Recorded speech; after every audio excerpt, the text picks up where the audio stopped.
I think when it comes to a relationship with our children, am I being the dad I wanted as a kid, or am I being the father my children need? Welcome to the Dad Central Show, hosted by Ed Gough Jr. and Drew Soleyn. We know dads want to see their kids succeed, but they don't always know how to get there. This show gives dads the tools they need to raise confident and successful kids. What is up, everybody? Ed Gough Jr. of the Dad Central Show and Dad Central, and the man who doesn't like surprises. That would be me, Drew Soleyn of Dad Central and the Dad Central Show. Well, first... Hold on. Let me just say this. It's not that I don't like surprises. Oh. Because surprises can be wonderful. It's that when I can know something in advance to prevent myself from maybe doing something I shouldn't do, or stepping on toes, or being ill-prepared, I prefer not to have that happen. Well, sorry this time. We just had to had to roll it without you, man. It's all good. You passed the test again. No worries. I was gonna say first show of the third season. That's what I was gonna say. Well, technically, it's not the first show of the third season. It is our first recording after we've launched our third season. Our first conversation with someone. Yes, sir. Excited to bring the new season to everyone. And as we said in our previous show, breaking that cycle of fatherlessness is really, a main theme and a main idea. And so we want to see dads equipped and empowered to do that. Yeah, well, I am excited for another third season, technically first new conversation with somebody else, but our second recording of the new season. I'm really looking forward to it. And we have more and more supporters and great people when it comes to fatherhood for our upcoming season. But right now, when we're recording this, we're in a deep freeze. And the new friend we have on today was going to blame Canada for cold weather, but when we find out where they're from, we're going to blame them. So, Drew, what's going on in your world? Not sounding so friendly. No, I'm just kidding. What's going on in my world? Because we have the deep freeze, the rink is done, and the ice is almost ready in the backyard. You see, people, before we started recording, I don't know what we're going to talk about. See, I find ways. The rink is done. Have you been playing some hot skating on it and the whole bit? No, a little bit too busy, too much stuff going on. And the just because of the way the weather's been, it's not actually like it's good now. If I do one more flood, I think it'll be like nice, really nice. But no, it's good. And it's something that we'll probably get on either tonight or maybe over not towards the weekend because we're traveling, but soon. What is this the first time you've done a rink? No, done it at least five winters. So wow. So for those fathers, dads, male caregivers, or just parents, what are some tips that you can give them when it comes to building an ice rink? Me? Yes. Well, you've done 5. Oh, you're asking me. Yes, I thought you were saying I needed the tips. No. You've done to help my rink not be so. So the tip is, watch a bunch of YouTube videos because that's pretty much how I learned it, and then. Just start small and start simple. And once you have done that, then build from there. Because at the end of the day, it's really about the experience that you and the family has on the rink.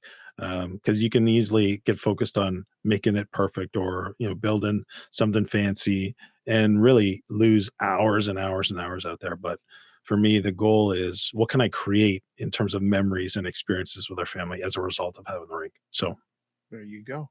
Well, before we get to our new warm friend, the Dad Central Show is sponsored by Dove Men Plus Care. Dove Men Plus Care believes that care is the best of a man, because when men care for themselves and others, there is a positive impact.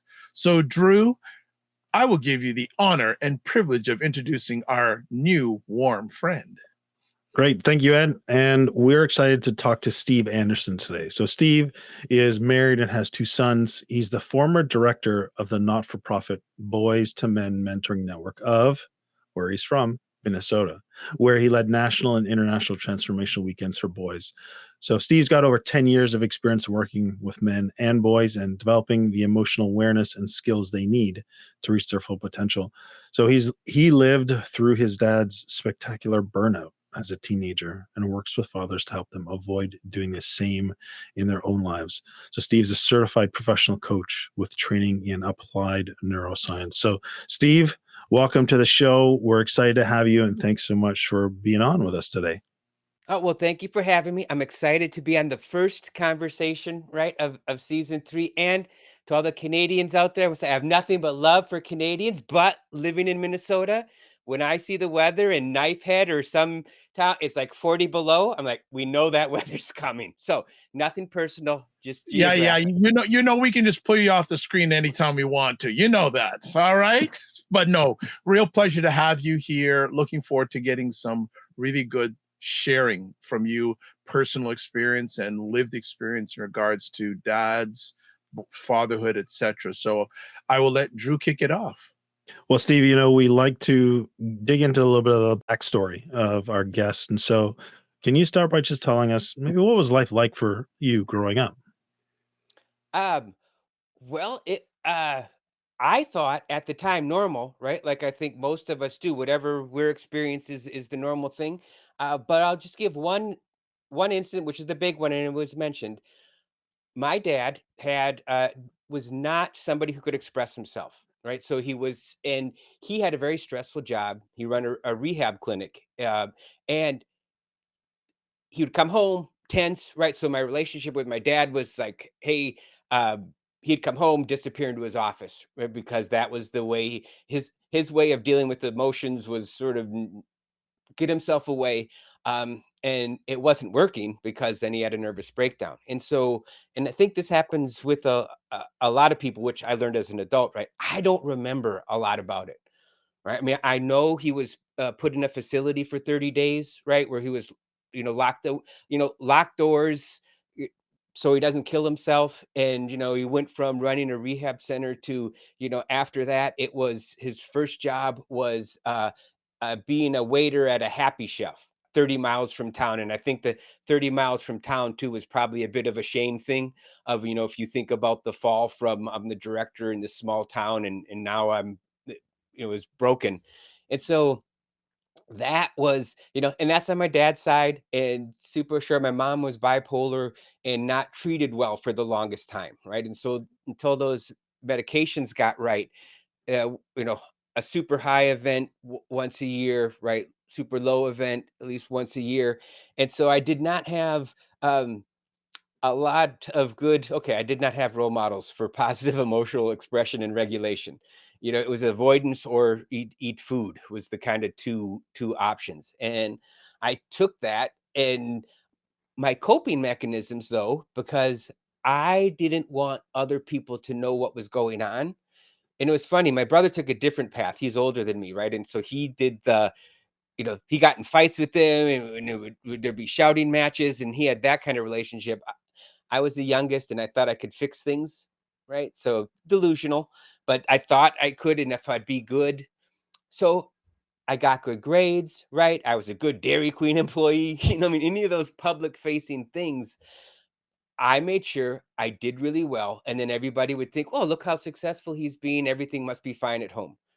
So that works. I mean, as far as like I always had a job, I did well in school, I could get, employment, and it was terrible for relationships because who, and it took me a while to realize that, right? But I was not saying what I really felt. So it's like, who are you even dating? Who are you being with?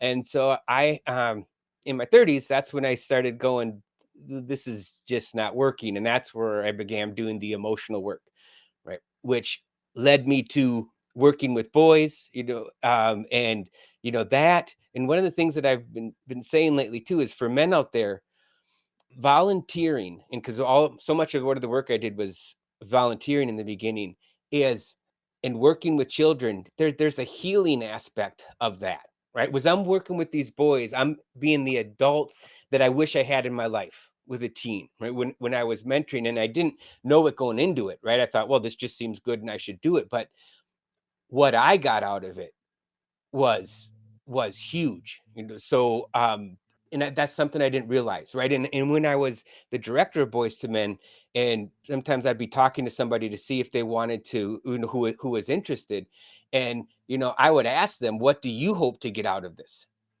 right? Because I would want people to come in thinking, yes, they're going to give, but what's that? Because if you're just giving, right, and giving, giving, giving, and not getting anything, eventually you're going to be empty. The tank's going to be there, and so to have that awareness, I think can be really valuable. And yeah, I think that's super short, but it'll give you an idea of growing up, what it was like, right? Not expressive. I had to go through my own work to do it.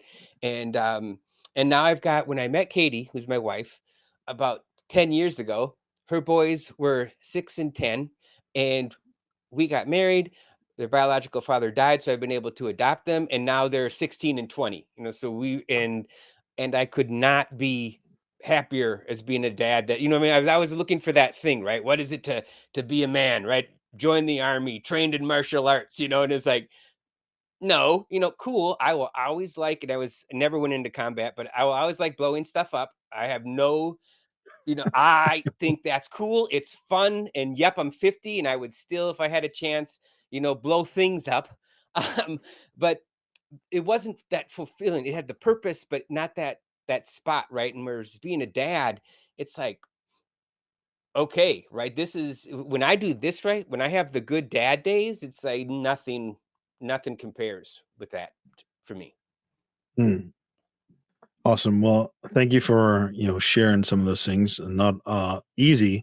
One of the things you said that really stood out to me is you said it wasn't, it was good for, basically put on a good show, my words, not yours, but it was terrible for relationships. And then you said something like, I was doing that for a while until it wasn't working. Can you talk more about like the what wasn't working? Like what were you experiencing? What were you seeing? And how did you know that it wasn't working? Um, I was in a long-term unhealthy relationship, right? Uh we both had rough growing up, and I would say hers was much rougher than me because she'd multiple different types of abuse. And so there was a part, we had that loving caring part, and we both had our wounds, and neither of us, we couldn't work past the wounds. And so we both weren't happy, but we stayed in this thing, and stayed in this thing, and it's like I like trying to figure out, why am I can't keep doing this, and so I mean, and I think that, to me, that was the tipping point where I actually had to start doing work, on far as, figuring out, why am I unable to express myself, right? Why am I just, I was lousy at boundaries. And so for me, that was the biggest thing, because what if we say yes to everything, right? I think our yeses are meaningless, right? And so my yeses were meaningless. And so I had to get to a spot where I could set boundaries and say no. And then that was, and then once I did that, I still stayed in the relationship for a couple years as I kept working through this. And then kept working, and finally that relationship ended, and I took time off, for a while, and then I met Katie, who had, gone through her own struggles because her husband had dealt with alcoholism, not at first when they got married, right? And so both of us came from really difficult relationships.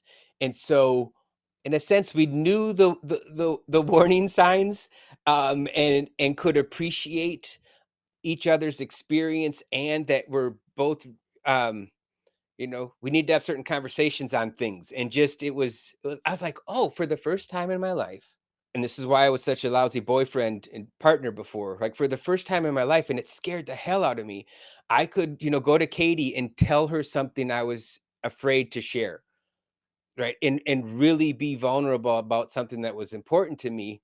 My heart would be pounding. I would feel uncomfortable for at least an hour or two afterwards, just because how unsettling it was, because I hadn't done it. And then, she wouldn't go off, and she would hear me, and I'm like going, "Oh my god, so this is what a healthy relationship is, and I can do the same for her." And so it only took me 40 some years to get to that spot. But we're here, and it's still work. I still meet with a group of men every 2 weeks, who are about, talking about what's going on and what's important to us.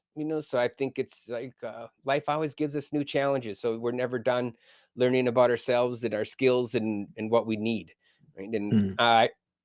And as I'm doing that, it's like, oh man, I can have my bad days and go, cool. I'm either going to talk to my wife or I'm going to talk to the guys on Monday night. And I almost always get some decent clarity when I can, when I've got that person, either my wife or these men who I can talk to and say, this is what I'm struggling with. Yeah. Well, thanks for going into that part as well. And the reason I ask is because I think that there are many dads, many men who can very much relate to that process.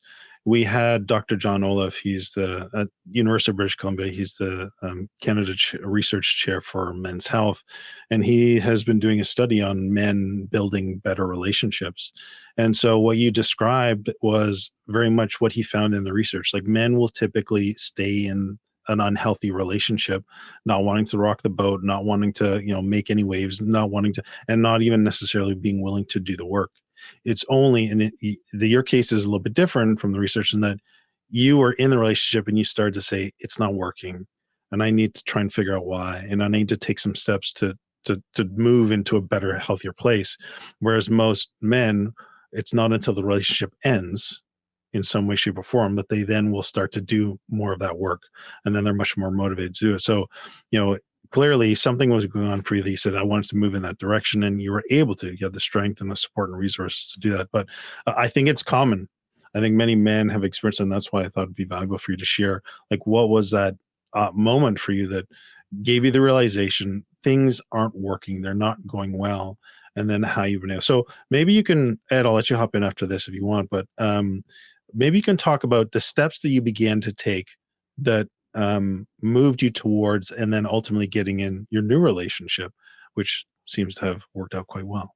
Yes. Well, so the first step was reaching out, and I actually, I I looked for a men's group somewhere, and I think one of the closest things I found, there was a church that had a men's group, and so I'm like, okay, maybe. So I went to it, and I sat through it, and there wasn't any. It was like, okay, but it's more a casual conversation, which I can totally see the value of, but it was not what I was looking for. And at the end of it, this guy walks up to me and says, "Hey, like, I think it looks like you're looking for something more, a little bit deeper." And then he mentioned the Mankind Project. And so I went online and I looked up the thing and like, okay, they got a weekend and it looked really good. And they had one in Minnesota in like October. This must have been like March, April, or spring or something. I'm like, I can't wait. I saw one in Arizona in August. And so I, you know, flew down, did the weekend, and really, I think the simplest thing is I actually touched one of the bigger wounds that I was carrying around. And this was connected to my mother, which, sort of like, right, our opposite sex relationships have huge impacts on, right? I mean, if that's the way that we're, you know, interested sexually, right? If you're, so not having that dealt with was me, I realized, right? Always thinking my value wasn't helping, right? If I'm helping, I'm lovable. But if I'm not helping, I'm not lovable. So that set me up to just always be giving, giving. And so I did that weekend. And that was where, after the weekend, started going to a group, just a men's circle. There's the same guys. And that every 2 weeks. And we started practicing things like, some of this, right, is simple, but a lot of us men are lousy as it, right? Just identifying the feeling. What are you feeling? Because you say you're angry, but it looks like you're about to cry. I mean, it's like, oh, so that's what you call sadness or grief kind of deal. So from the basics to getting better at identifying what we're feeling, looking, one of the things that I really liked about it was, um, I was asked the question, when's the first time you felt that? And it just is a way to think of so much. Sometimes I think what we do is a lot of stuff. I was still a kid and I was responding as a kid. And it makes sense for 13-year-old Steve to respond this way, right? But man, Steve, that response doesn't seem right, right? So what, what would getting practice in looking at, just am I answering this from a place of fear and wanting to be loved, which there's nothing wrong with wanting to be loved, right? But if that's the primary thing, it's going to, at least in my life, cause incredible trouble because I wasn't being authentically myself. And the one thing I'll just add on this to kind of tap it off, I had stifled all my anger. And so when I first started tapping into that, it was scary and I was not good at it. And I think that's and that sucks.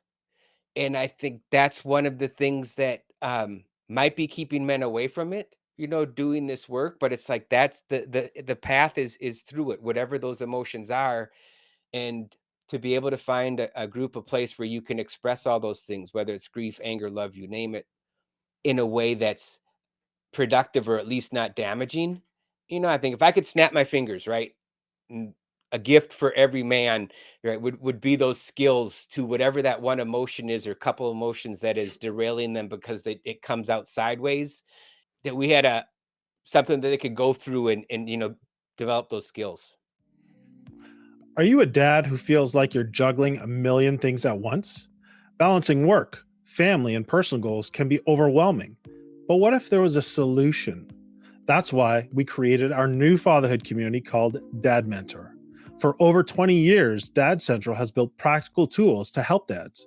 We understand the challenges you face and provide the support you need to thrive. The biggest complaint we hear from dads is there's no dedicated support for their specific needs.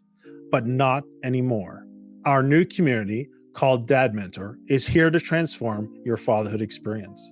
Imagine feeling in control, staying calm and patient when your children misbehave. Picture yourself connected to your children, guiding them with confidence and watching them succeed. When you join Dad Mentor, you'll have access to a community of like minded dads committed to their dad journey, just like you. You'll also get the Dad's Roadmap. This is a step by step plan to help you go from unsure to unstoppable as a dad. Monthly masterclasses and Q&A sessions. You'll get answers and know exactly what to do straight from experts. Monthly group meetups that connect dads over common topics. A dad's resource library, curated webinars, podcasts, or guides built by Dad Central to help you grow as a parent. And finally, you'll also get exclusive members-only offers and events. Now, many dads do try to do this father thing alone, only to find themselves trapped in frustration and strained relationships. Then they may turn to unhealthy coping mechanisms like drugs, alcohol, or other distractions, leaving their family and their own well-being at risk. We don't want you to reach that point of regret. Take steps to invest in you and your family today. Join Dad Mentor and go from stressed, tired, and overwhelmed to confident, calm, and connected. Join us today by going to dadcentral.ca/dads. Yeah, well, I'm very familiar with the Mankind Project. Actually, one of my mentors when it comes to manhood fathers, a gentleman named Glenn Barker, who used to run Okay. the Mankind Project in Chicago. So he was a gentleman that really got me into the area of amplifying and equipping men and fathers to be better. So I'm very familiar with men's weekends, etc. Very, very familiar with that. I want to transition a little bit in regards to you shared with us that life growing up with your father was not fulfilling.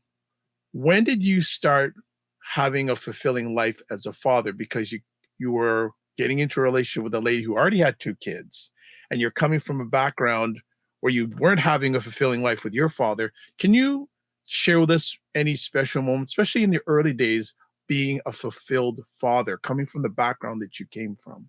Yes, because there's two.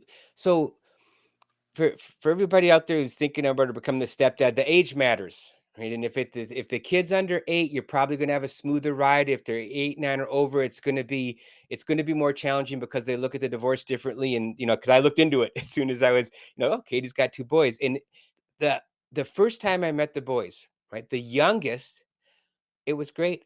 Katie dated me for a couple months, right, making sure I've got this person, somebody's potential.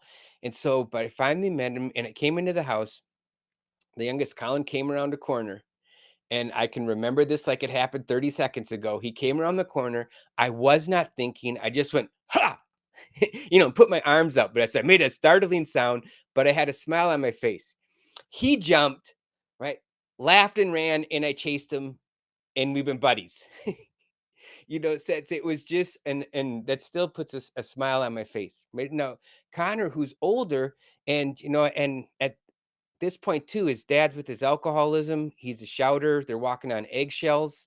So he's got, lots of reasons to not be excited about a new adult male in his life. So he takes much longer. And I know this going in because of, boys to men, right? And I think whether you're a mentor or a father doesn't matter. Patience, right? Patience is one of our best weapons, or tools, how you ever want to name it. So I know this is going to be a long term thing. And it sure did. But I remember um, sort of early on, and this was just a small taste because of what's going on.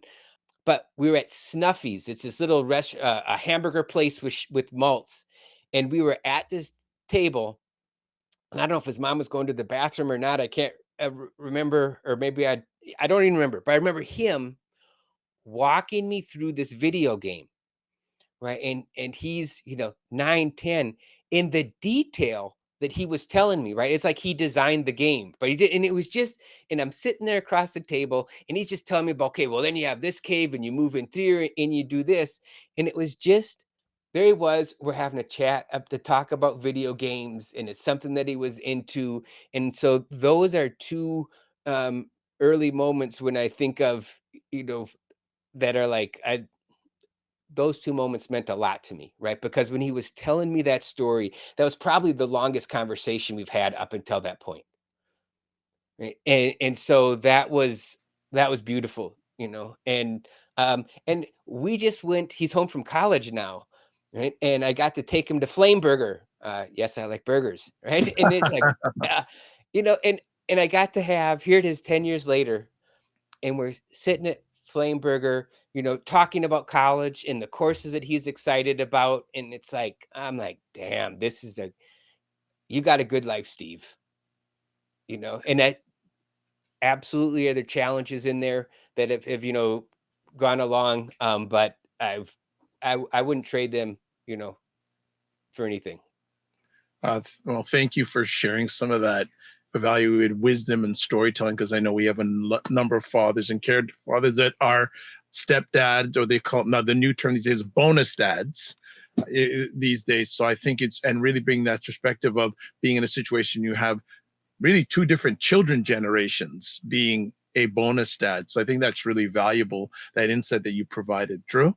Yeah, well said, Ed. And so, Steve, I'm curious to know, over the time, maybe you can give us insight into, I don't know, a few of the things that you have done that have helped bridge the gap and build, which I think what your goal was, a healthier relationship from your in a fathering way with your sons. Well, and they're different with both boys, right? They have different interests. They've got different, personalities. Anybody with kids knows this. And so with Connor, there was that he had a tough time in high school, right? With things because of his dad.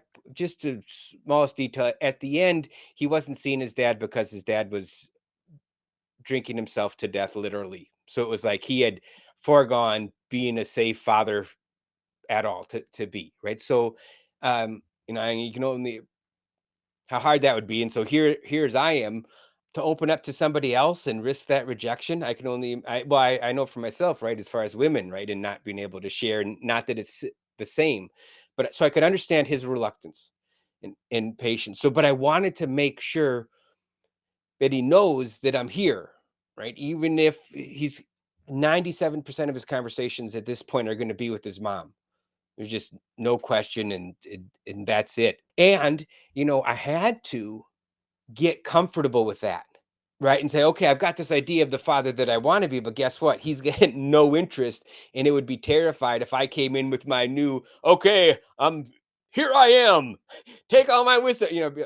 That would be a disaster. So I had to get comfortable with there's more distance than I want, but how do I reach out, let him know? And so one of the things that I did do at a particular hard time, and we actually talked about this, and I wrote it up, and he's like, that's cool. You can say a little bit more about me if you want on this, because he's like, he owns that. He's at a hard time.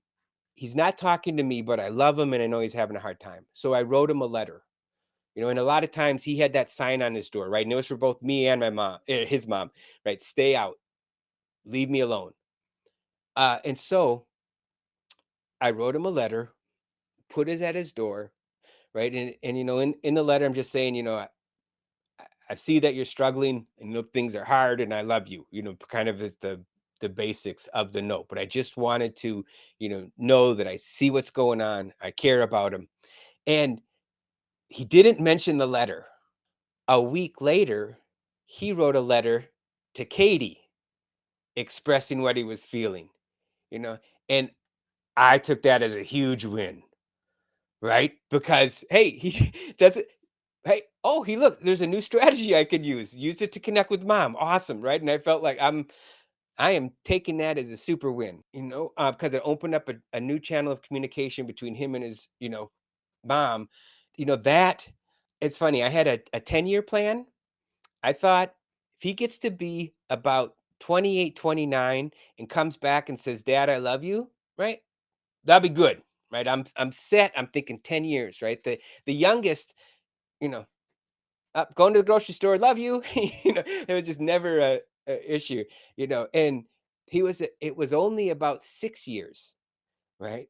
And when he said, "I love you," as he's going upstairs, our family room's downstairs, and I'm just like, "Oh," and Katie and I looked at each other, and it's just like, "Oh, man, that was worth the wait, 6 years and early."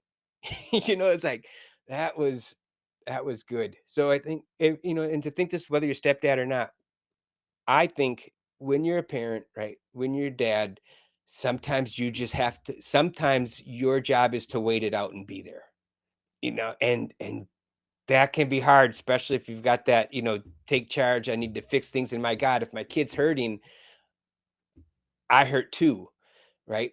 But then we get into the whole dad role, right? Of, man, do you want to fix him, or do you want to make sure he's got the skills to get through and he can handle this, himself? So, but that was something that was important, being patient but present. And for activities, I would try stuff. Right, like I tried we built a flower box, and this was both boys for his mom, not a big hit, but then I grabbed a Bob Ross CD, which I like doing some painting, and with my oldest, he came over, this is before we joined houses, and I had 2 canvases up, right, all the supplies, and he was over for a couple hours. He did his painting, I did my painting, right? So nice side by side stuff, right? Dads, we're onto something, right? When people make fun of us for not looking at each other, just tell them to be quiet, right? Because side by side is some of the best, conversation and time together. But we painted, right? We ended up doing 2 paintings, and then he's like, "Okay, that was enough." And the second time, he's like, "I don't really want to do Bob Ross style. I just want to do my own thing." I'm like, "Cool, yeah, absolutely. I don't care. I've got, this is us time doing something." And that first painting is up in his room, so I'm like, I built race cars. I love that you have a hockey rink. I've got a friend who does that, right? And I think,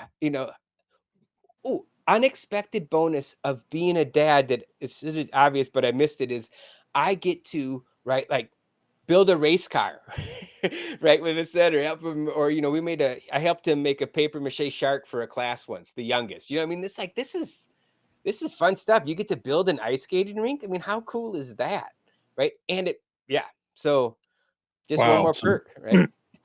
Yeah, I mean, I think really valuable insight. In particular, the comment you made about, I had to get comfortable with it not being what I wanted. Essentially, I'm trying to paraphrase, meaning that you needed to meet your child or your stepchild where they were at, not force your idea of what being a father and how you wanted to be a father was. And I think that's really powerful and insightful. And you said, because maybe I'd want to fix it, I want to make it better, or do those things. And so I think that's common. Many dads fall into that trap, with the best of intentions, but it tends to backfire. Whereas what you're sharing, and the idea of patience but present, and then this whole side by side, I think of the term from John Maxwell, you're finding common ground. That's what essentially you're doing. You're trying to find these commonalities that you could share in whatever way with each of them, which in their own unique personality. So, I mean, a lot of really, really good stuff there. Thank you, Steve. Ed, over to you. Yeah, I want to piggyback on something that you mentioned. I don't think a lot of fathers would think about doing, and it's something also I learned from one of the gentlemen from the Mankind Project about writing the letter. I think one of the practices I share with a lot of men is there's a gentleman named Robert Leung, who's a great mentor of mine when it comes to manhood, and he has this thing called a living eulogy. And when I first met, I said, Robert, that doesn't make sense. Living eulogy doesn't make sense. But he said, you know what? How come a lot of times a lot of people share the best they have about that other person when they're gone? He says, right, if there's someone that matters in your life, take time, whether it's type or write a letter, pull them aside and read that letter to them and give it to them. And I love how you did that with that young person, that child in your life, that it had to mean the world to them for you to sit down, write a letter, and basically not only the time you spent, but the value of you spending time saying, you know what, you matter so much to me. I'm going to put it down in words and I'm going to give it to you. I think it's very, very powerful, not only for father-children relationship, but just relationships in general. Take the time to write that letter. So I want to bless you with that. That's huge. Well, thank you. Really, a lot of value there. Drew, back to you. Oh, hey, can I tell one more fun story about something with my oldest? Absolutely. So now older, right? My oldest loves musicals, right? And I didn't, or there's only one, Les Mis. I saw it once. I'm like, oh my goodness, this is amazing. All the other stuff, I'm like, eh, not me. He does. He plays this stuff, this musical from a musical called Octet in the car, right? And I'm like, hey, I kind of like this. And it was about a support group for people who had a social media addiction. And I'm like, this is good. As an English teacher at the time at a community college, I'm like, this is really good. So I ended up using that musical in my class, right? Because the songs were so good. And it was in yeah, I loved it. It was a blast. It was really good. And it was um an honest, it's an honest way for me to say, man, I get it, son. I see why you like this. And he even directed it when he was in high school as his senior thing. He directed a version of it. And it was so cool to take that thing that he loved and did so well. And it's like going, man, son, you've inspired me. And I use it in my classroom, and my students loved it, and it was just you know, so neat, right? As they get, when we can take something that they love and truly, not just like real authentic appreciation.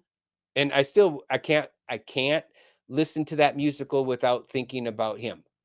Yeah, to me, Steve, you're demonstrating some of those crucial connecting skills, right? Being able to, move from your world into your son's world and meet him there, and then also walk with him as he kind of goes through that. So, really powerful, really great stuff. I think that if dads are listening, that the more that you can do this to identify what your children are interested in, step into their world, find the value, find the good, acknowledge and affirm them in that place and what they are doing, you're only doing your relationship favors. So, really awesome, Steve. So, but I know you're doing a little bit more. You're taking your lived experiences, you're taking your own work that you've done, and you're taking, the working with the boys to men, and as well as you're teaching some of your neuroscience and your coaching background, and you're building something. Can you talk a little bit more about what that is, and what type of, I guess, goals you have for the people who are engaging with you through that? Yeah, so basically I used to teach and do volunteer work, and now I stopped. I quit teaching, and I'm done full time into, right. What I want to do right now is help men become better fathers. Full stop. That's the deal. And I'm doing it in a couple different ways. I'm working on a book right now that it's going to be a while yet, but on neuroscience for dads. Taking about what we know about their brains and how we can use that to for all kinds of things, right? I'm really close to being done with a guided journal for dads, right? And so this will be something you can get in. It'll have a set of questions that are just all set up to get you thinking about the dad you want to be. What are the things that you need to do, or where to get a direction of things to change, right? I have the coaching program. So though in a Facebook page, which I call it the Best Dad Project, and I always say this after that, it's the best dad in the moment, right? Because if I'm super tired and exhausted, I'm not going to be there to have a great conversation. So maybe the best thing I can do in that moment is say, hey, son, I know this is important, or hey, daughter, and I'm exhausted. And I hear this and we're going to talk about it, but I got to get some sleep first, right? Or other.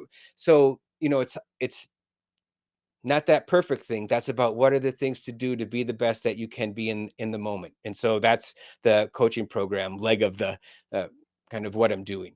I'm sorry. In the Facebook page, I just have small things, right, where people can check out and get that typically I think will be helpful or something interesting. And I sub about once every 2 weeks, just to see what our kids are going through, right? And so you know sometimes there's some funny sub stories, right? Or some things of just what I've gone or realized about. I mean, spend a day with a bunch of third graders, and not only will you be exhausted, but you will understand why those third graders come home ready to fall apart, right? Because they've spent all day holding it together and all so stuff like that I'll put out on the Facebook page.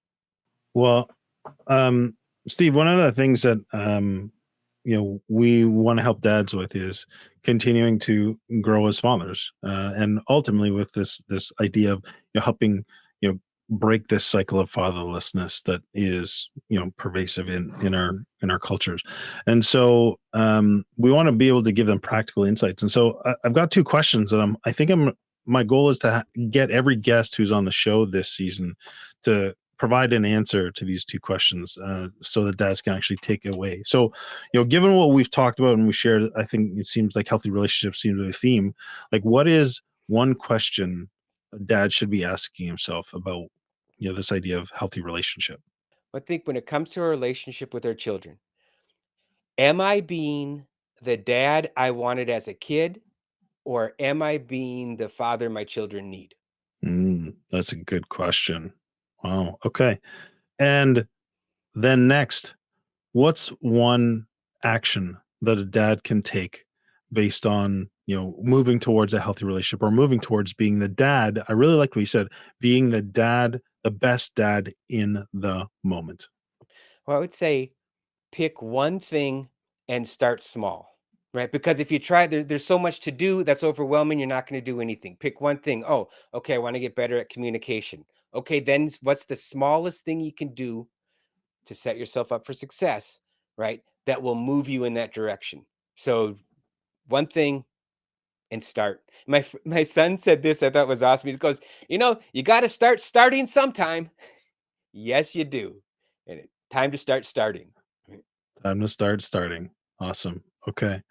Well, Steve, I just want to say thank you so much for coming on the show, for being open and vulnerable and sharing parts of your story and giving us a tremendous amount of insight and wisdom, but practical things that dads can take away and begin applying to improve their relationships and show up in the way that they want and be present. I really appreciate it.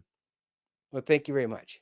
I'm glad to be here. And I did forget to say, right, if anybody wants, I'm going to add something to. I do have a PDF on journaling, right, that'll help with some emotional stuff and learning from parenting. So if anybody wants to just send me an email, right, Steve at steveanderson.coach, I'll send them that PDF for free. And I just did write that letter about letter writing, right? So you put Dad Central in it, and I'll send you a copy right in the email of that letter so you can see the steps that I put down about how I did that. So you want them to put the email subject, Dad Central? Yeah. Okay, Or I love perfect. Canada, whatever, something that No, I love Canada winters. No, I love Yes, Minnesota winters. No, that's well, whatever. Just put winter, right? Well, look, yes. Steve, I want to say thank you for taking the time out of your positive, productive schedule, being a father, being caring about men and those who love them, and just having a good heart and doing the right thing for the right reasons when it comes to dad and families. I just want to bless you with that. And if there's anything we can do to help you uplift this journey of fatherhood and manhood, please feel free to reach out. So we appreciate you and we bless you. Thank you both. This has been a lot of fun, and it was been a great conversation. Thank you so much. We'll be in touch. Have a great day. All right. What are Wrap your up time. takeaways, Ed? Oh, you're gonna hit me first? I Yeah. still think and it's never been mentioned on this program, but writing the letter. Writing the letter, as I said, Robert Leung taught me that many, many years ago, and I still consider him as a mentor. And another thing that he did for many years ago, he lives in the United States. One year, they all got together for big family dinner, and they sat down, and he introduced something called the family conversation. And each person would share what they cared about and what they were concerned about for each one of the people around the table. And the first person who spoke was a niece of his that was 4 years old. And she said to her father, "Daddy, you don't spend enough time with me." So writing that letter and the patience, and also letting your child live their life with some guide rails, obviously, but just be a guide, let them live it. I think many powerful messages that Steve shared, but the writing the letter, I do that with a lot of men and a lot of fathers that I'm very close to. I write them that letter because the self-esteem and self-value, a lot of times dads are just doing a lot of stuff and they don't feel any value. They don't feel like they're valued, and it's far from the cause. We value fathers here, and we are all about valuing and amplifying and celebrating fatherhood. So long-winded, but you got a few things there. Yeah. Well said. I think on that, I guess, same path, what I take away is, when you are willing to do the work, willing to stay committed and keep going down the path, I think Steve's an example of, the type of result you can begin to see. You can, especially when you think about the idea of breaking a cycle, Steve is doing that, but it didn't happen overnight. And it hasn't been without, I'm sure, a lot of hard work, or as you like to say, heart work. And so to me, I think that's what really stands out in hearing Steve, as well as the, I think, real wisdom he did share. So yeah, that's what stands out to me for sure. Yeah, we all want to make that hard work of fatherhood become hard work. And I believe and I feel that Steve is a living example, and not the only one in the world of fatherhood, but the hard work, transform it into hard work.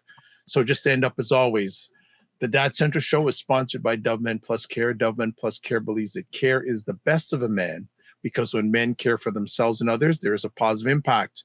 As always, we would love you to email us comments, guest suggestions, feedback. Absolutely. We want to hear it all. Also, too, if you want to listen or watch 2 seasons, now going to the 3rd season of Dad Central shows, go to podcast.ca/dadcentral.ca/podcast. And also, especially leave us reviews, especially if you're listening to replays on the Apple platform. And finally, website address, dadcentral.ca, where we have piles of free resources for dads, fathers, male caregivers, and those who love them. So as always, don't just manage your time, manage your energy. Remember to give yourself grace. God bless, and we'll see you soon. Take care.